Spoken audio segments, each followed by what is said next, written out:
तर आज सकाळचं निघालो होतो विशाल शेठसंग डायरेक्ट पेरायला ट्रॅक्टरवर, त्याचसोबत पेरलं बिरलं मस्तपैकी आणि परत आलो घरी.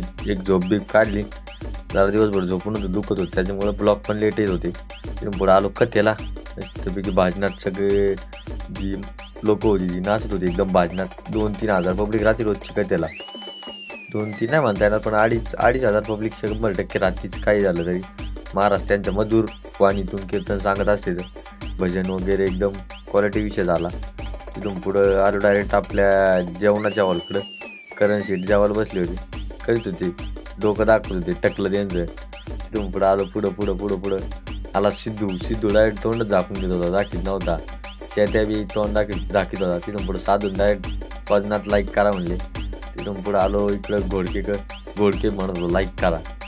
तिथून पुढं आलो भाई असे मी डायरेक्ट हातच जोडले, घेऊ नका म्हणत होते पण घेतलं. तिथून पुढं पवन राजेनामी म्हणत होतो गाणे रात्री झोपाच्या टायमाला. आता तुम्हाला यांचा जर आवाज ऐकायचा असला तर पुढचे ब्लॉग बघा, यांचा मधुर आवाज तुम्हाला ऐकवतो, एकदम मधुर आवाजातून गाणे म्हणते. तिथून पुढे डान्स वगैरे आणला. आणि आत्ता ब्लॉग आवडतं तर लाईक करा, फॉलो करा आणि शेअर नक्की करा. धन्यवाद.